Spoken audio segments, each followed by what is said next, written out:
Okay, Jeff, can you continue with your point? No, I was just saying, like, invest in yourself. So I took the Kaplan course, and it walk you through those, like Miss White says, those brain teasers. Really, it'll walk you through those brain teasers, and it's not really the LSAT. People think it's like law related. It's really just brain teasers, teaching you how to think critically, right? So it'll walk you through it, and with that, I excelled at, the LSAT, and I was able to place myself into a law school. So it's mostly like because I've seen a couple of LSAT questions, like mostly like puzzles, right? Right, right, right. Right. It's not actually asking you about a law from 1890 or whatever, just kind of picking your brain.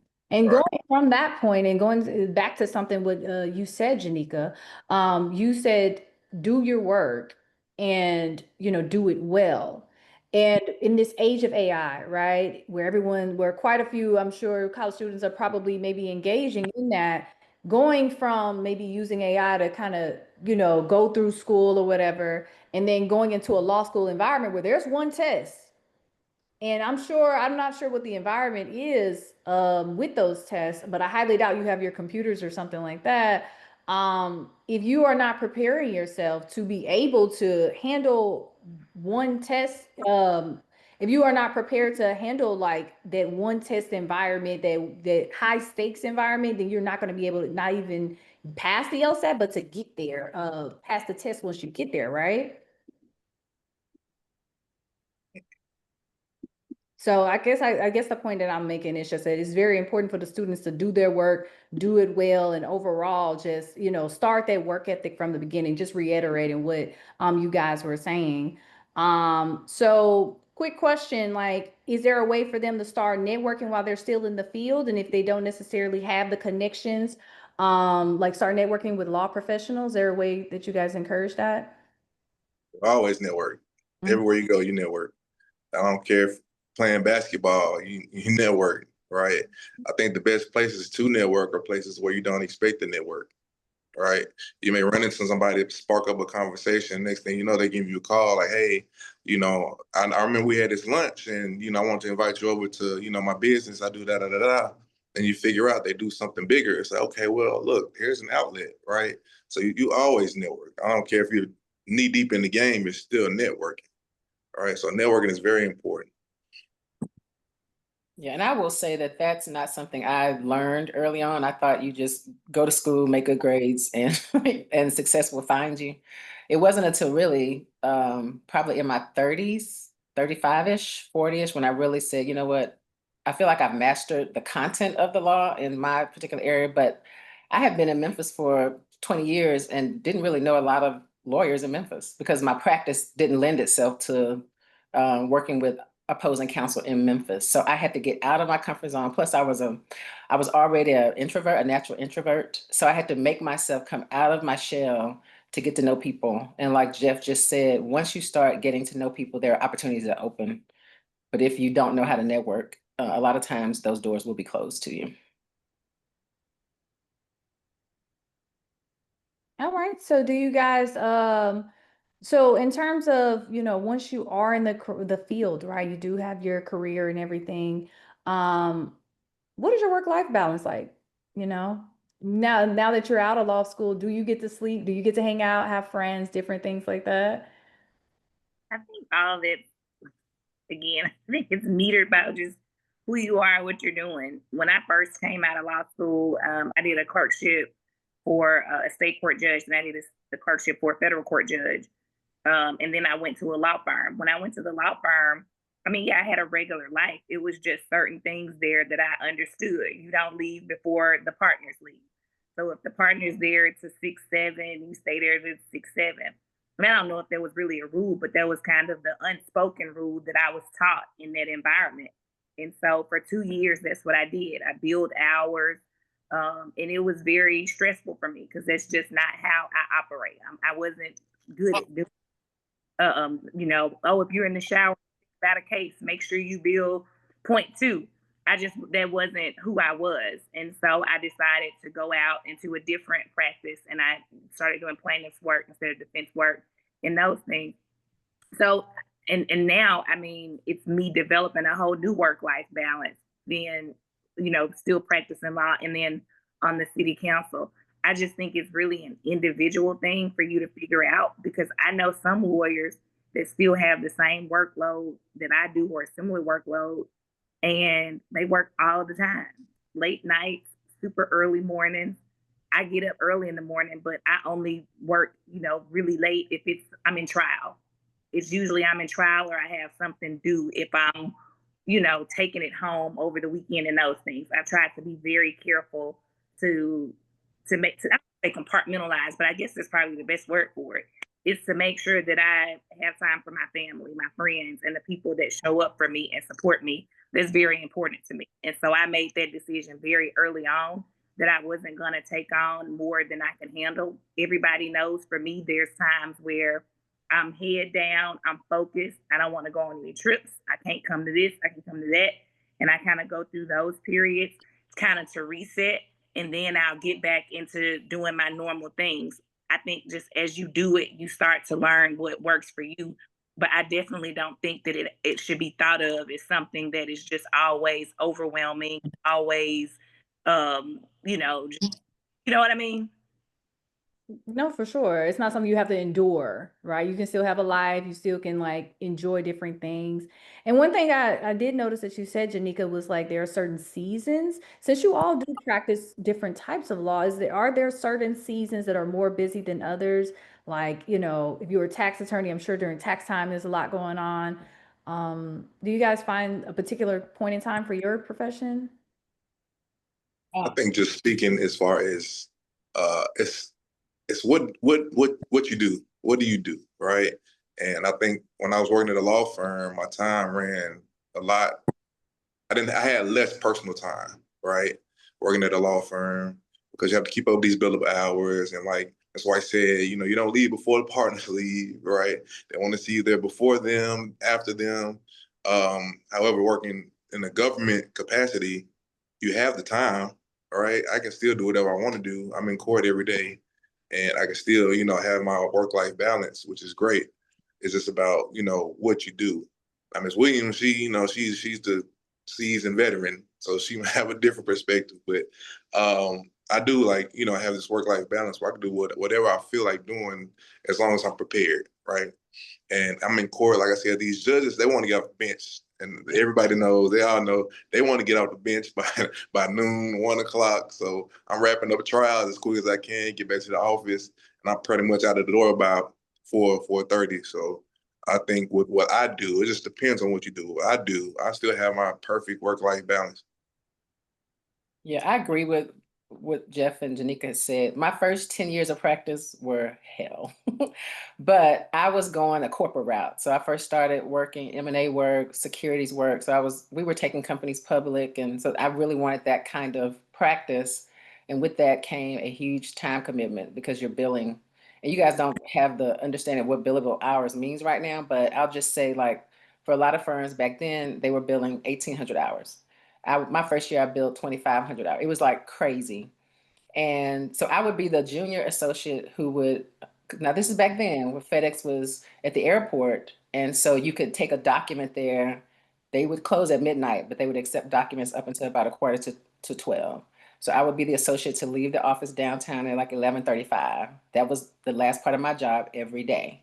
So I was working Monday through Friday, some Saturdays from 8 a.m. to 11:35, 11:45 at night. And that was even with children. And I got to a point where I said, I'm not going to be able to juggle this for much longer. And so I went and did another type of practice because, as Jeff said, it depends on the type of practice. So that was a high stakes corporate practice. I enjoyed it. I did it. But then I moved over to commercial real estate, which was a little more reasonable in timing, but I still had billable hours.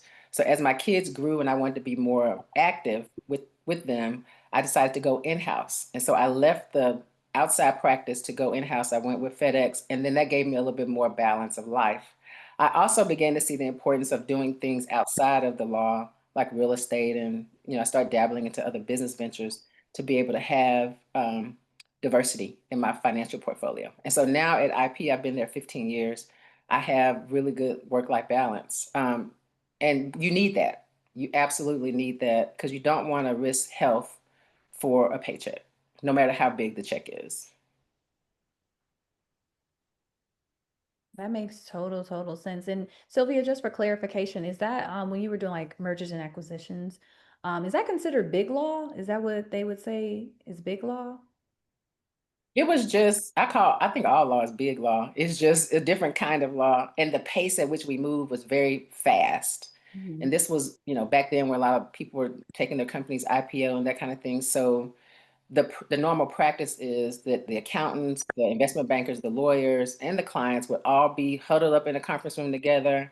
And my first 10 years of practice was primarily in Atlanta and New York, even though I lived in Memphis. That's just where everybody went. That's where the practices kind of veered toward for that type of practice. And it was just custom that you be working all day and all night. That was just, but it was a grind. That is the way you kind of got your street cred, if you will, in that area of the law. Now I'm doing M&A work, but now I'm the client of the law firm. So I'm not the ones having to work till 10 and 11 o'clock at night, but also the environment has changed. So even our outside lawyers who help us, they're not working, and I'm not expecting them to be working at 10 and 11 o'clock at night. It's a much more reasonable pace of work than it was back in the the late 90s, early 2000s. I like that question because it's a question of almost like what type of law do you do? Like explain what this is, Yeah. and you get that a lot. And if you are an attorney, I don't care what you practice in, you're gonna have people to call you all the time. Hey, Larry, I had this problem, man. Can you help me with this problem? It's a legal problem. Okay, what is it? Oh yeah, so we're trying to, this mergers and acquisitions.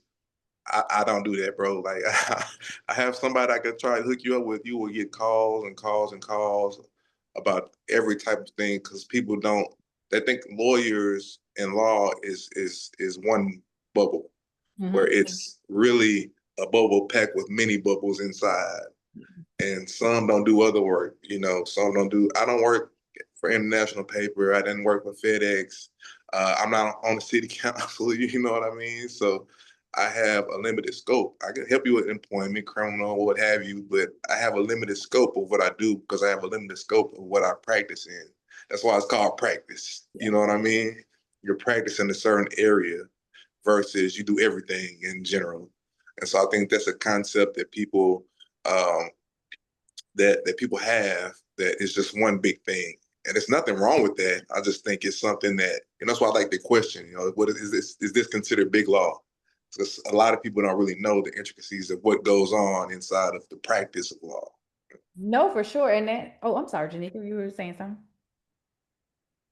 Oh no, I was just saying like for sure. And that actually leads me to a next question. What other misconceptions do you think people have about being a lawyer or an attorney that you would like to clear up at this moment? That lawyers are shisty. That's a good one. Yeah. They are. People say that we are, but when in the time of need, lawyers are the first people that folks will call. So just like with anything else, there may be a subset of people who don't do, they're not ethical and that kind of thing. That's not all lawyers at all.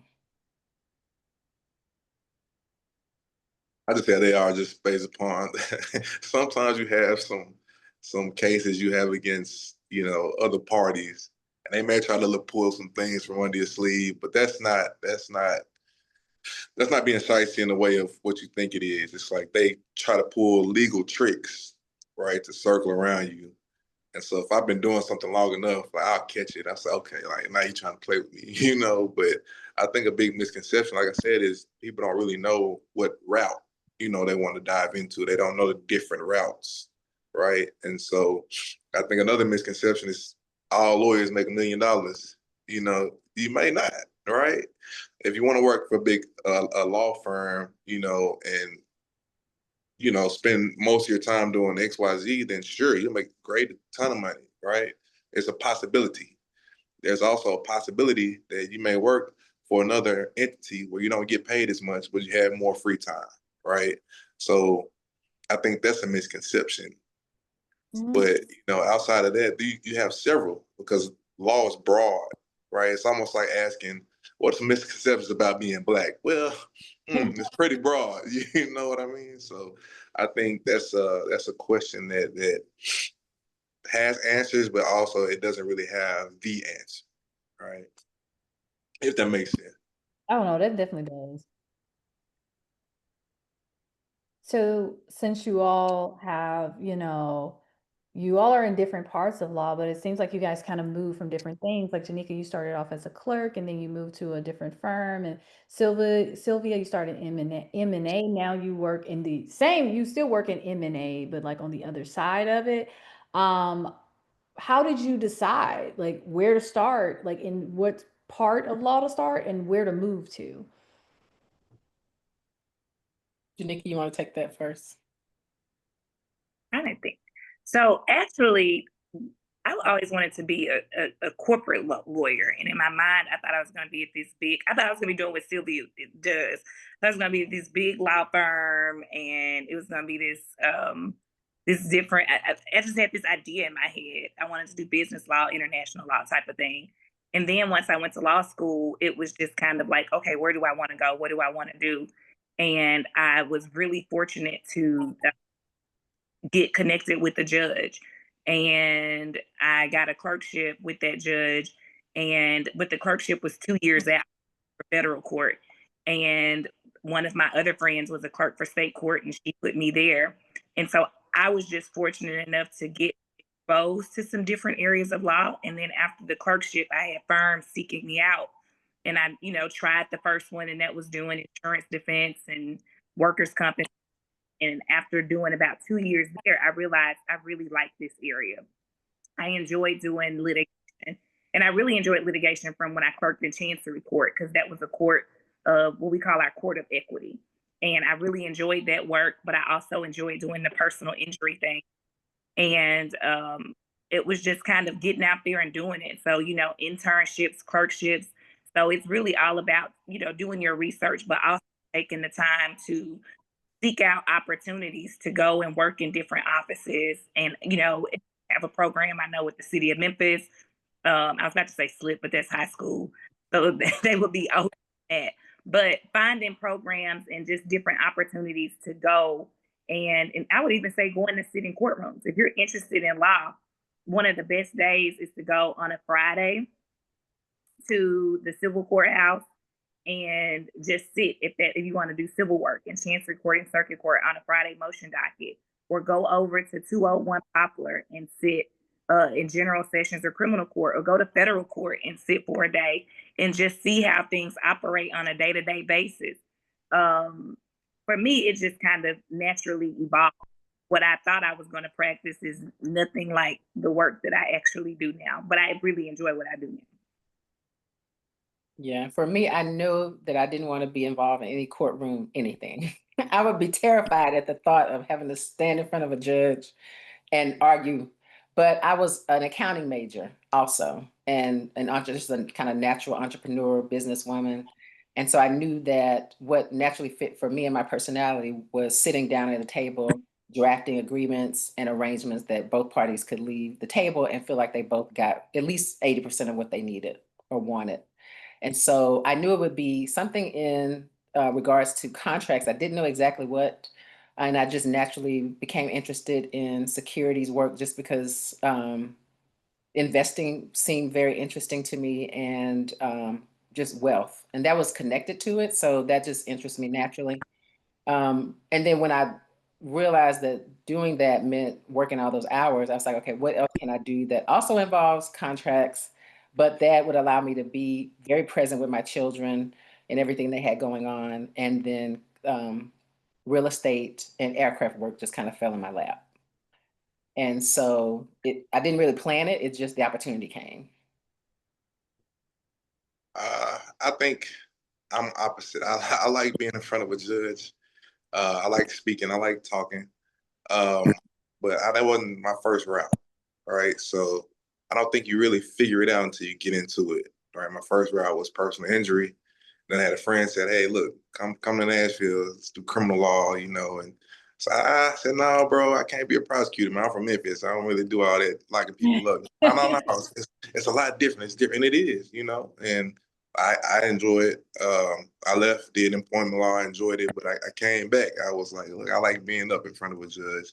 You know, depositions and mediations, they're cool, but I like being up in front where I can present myself to the court. So I think, you know, you find your own path. You have like a lot of different routes. As I was saying before, you have a lot of different routes and you have a lot of different ways you can choose your route. And so I never really applied for a job. I'm not saying it in arrogance, but it's like networking, what we already talked about, right? Somebody reach out to me and say, hey, come do this with me, come try this with me, or come sit in court with me this one time and see, you know, how this goes. And it's, I like how you do this. All right, well, come on, jump aboard, right? And so you figure it out once you go along, I think. So some people know what they want to do, right? Some others, they don't. So you jump in it and jump in the water and see where the water takes you.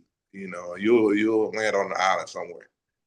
That's interesting. So, quick question. So, when people are doing that networking and that like exploring and exposure, is that something that happens during law schools or something that happens like right after? Like once you graduate, law school, do the opportunities to like, are these job opportunities thrown at you? Are you scouted? What does that look like? Networking is lifetime. You know Mhm. what I mean? Like you network, that's lifetime. You Right. know, so you can start networking, you know, in high school, right? It's just about knowing people, and people think you're and see that you're genuine, right? You may have friends. You network with your friends. Your friends might have something they have going on. Oh, that's my friend. Let me go, you know. Or you may have mentors, right? Hey, I want to come study. Ms. White said, hey, Councilwoman White said, I want to go sit in court with you. Let me, you know, let me trade you the court. And they might take it like, okay, cool. All right, you want to see what's going on? Come on in. That's networking. You're always networking, right? Whether it be the job or whether it be personal life, you're always networking. And so eventually, if you don't land on your feet, somebody will be there for you to call. Yeah, somebody's number, somebody will have your number. Yeah, and Jeff, you and Janika, I think you guys have definitely done a much better job of networking than I did when I first started. But the one thing that I did know, because I grew up from a family that there were not a lot of professionals in my family at all. And even though I was a very shy kid, the one thing that I knew was I know that I have to connect with somebody that knows how to help me get to where I want to go. So even though I wasn't quote unquote networking, I had a keen sense to be able to pick out potential mentors. And that has served me very well from age 8. I can remember in third grade, me seeking out like the guidance counselor. I was like, what do I need to do for this? And what do I need to do for that? I wasn't doing it with my peers, but I was doing it with people who were older, older than me. And, but I remember even in my professional life, when I started practicing commercial real estate, I didn't know anything about it. So at that point, I was in my 12th year of practice. And I went to a partner, a local partner who's very well known for doing very great commercial work, but being a hard, you know what, and very hard to work for. But I said to myself, I need to know what he knows. And so I went into that man's office and I said, would you mentor me? Hmm. And he said, I've never mentored anyone. And my response was, don't worry, I'll show you how. And he mentored me. But if it weren't for him, it would have been very difficult for me to pivot from the securities work, which is very different than going into commercial real estate practice. But he mentored me for another 7 years. So this is as a 12-year lawyer asking someone to mentor me, and he was very happy to do so. So be open to people mentoring you all the way up until even now, as a 52-year-old, woman, I have mentors that I call upon for at least 5 different areas of my life. And it'd be hard for me to get done all the stuff I do without them. Ditto. I agree with that completely. I Could have I? life everywhere. I'm sorry, Janika, what were you saying? I just said I have lifelines everywhere. I agree. Hmm. So, quick question, Sylvia. Could you like let us know the 5 areas that you seek mentorship with? And could you, Jeff and Janika chime in if there's any areas you think the students should also do that aren't those 5 areas? Yep. So I call them the 5 F's.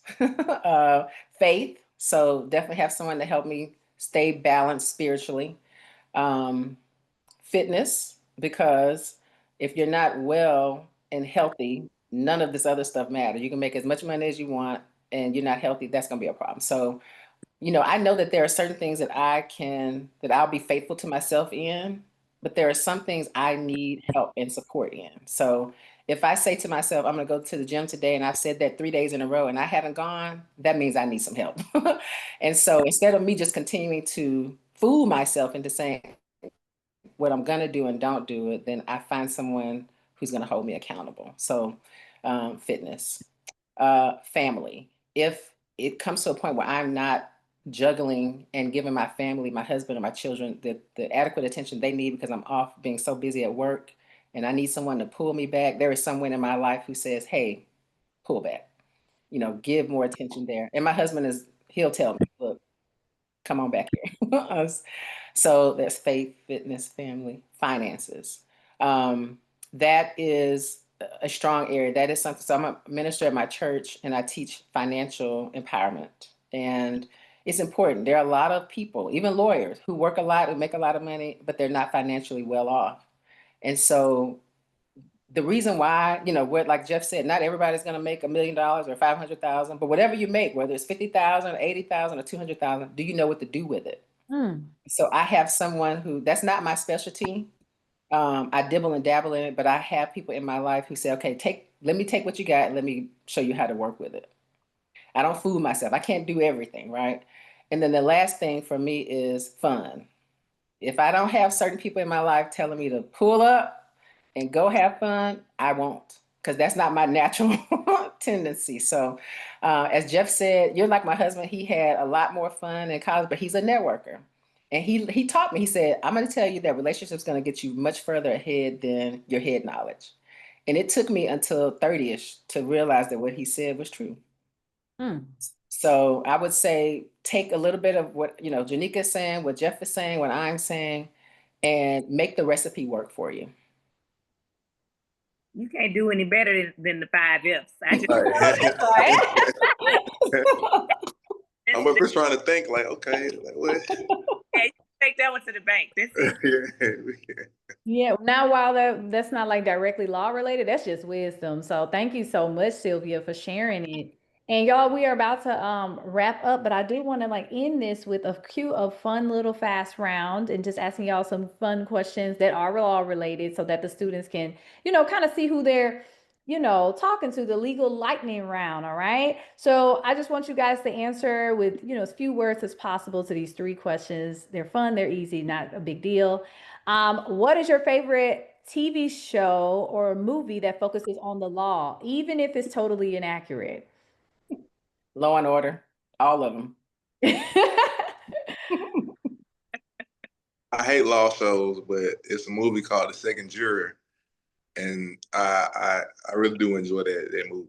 Okay, Janika?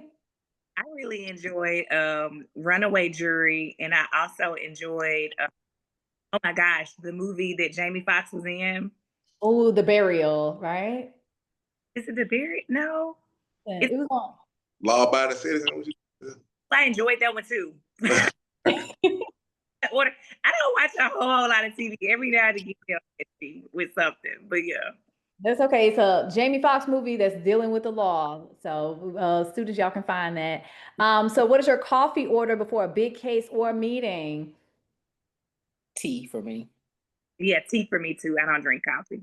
I was about to say the same. So look, there we go. What type of tea though? We're talking green tea, oolong.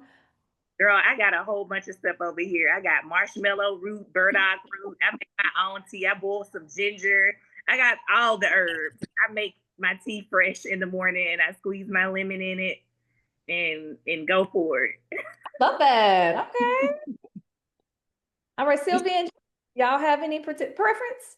Just a detox tea. I've got it right here, so it's never far away from me. But high honey tea in the morning, I'm good. All right. Nice and simple. We're calm. And last one word to describe what being a lawyer really feels like. I'm saying empowering. And I was about to say superpower. Yeah. A blessing. A blessing. That's very beautiful. And so I'm going to ask the very last, but most important question that the students want to know. Are there jobs? When they graduate, once they get past law school, do they have a future? Is it looking bright for them? I'm hollering at me, I get your job. All right now. It's that serious. It's that simple. It's the other thing I was about to say is the great thing about law, which I do not at all encourage this, but the great thing about a law license means I can go out here and start. And so if you can't get a firm, you can go to the courthouse, and I have seen people do this and get your cards and start passing out cards at the courthouse. You know, so the one thing I love about this profession is you can always work. You may have to hustle, you know, it's not always go get a job at a firm or at a place. Like it's a true hustle, you know, you can get out here and make money as an attorney once you're licensed. Yeah, I agree with that. And I want everybody to be open, even as you get older, to understanding what they just said. Yes, there are jobs available, but if you find that there aren't, create your own. Yep. That is beautiful and a great way to end. And would you guys mind if we share your LinkedIn's with the students? Oh, no, it's fine. Awesome. Well, thank y'all so much. It was so amazing to have y'all on this panel and just the answers and the depth of knowledge that y'all have, like definitely giving some students something to chew on. So I'm very happy to share this moment with y'all. And thank y'all so much for your patience and understanding for any issues that we have encountered today. So yeah, any last words anyone would like to share before we end the webinar? I'm just grateful for the opportunity. I wish that when I was in their seat that I had this. So I'm glad to be asked to do this. I'm glad to have met Jeff and Janika and you too, Mia. Thank you Awesome. for the opportunity. Yes, same. I was about to say, I'm about to get out of here and email both of you all. Same. Please do. But yes, most definitely. And to everybody, you know, to students watching, you know, just keep going. Keep going. And you can do it. You can do it. Yeah, you can do it. Awesome. Well, thank y'all so much and have a good day. These clips will also be shared on social media. So y'all might see y'all face, you know, popped up on STS. So make sure you follow them. And yeah, can't wait to see you guys in the future. Okay. And Mia, I think Janika was saying something. I couldn't hear her. Oh, So much. Great job. And I was about to say, Jeff, Sylvia, I have truly enjoyed doing this with you all. You all are just phenomenal. And this has truly made my day. Mine too. Mine too. Truly. I can go out here and do this thing again. Yep. See you all. I'm going to send you all an email. Okay. Sounds good. Thanks, guys. bye. Thank you. Bye.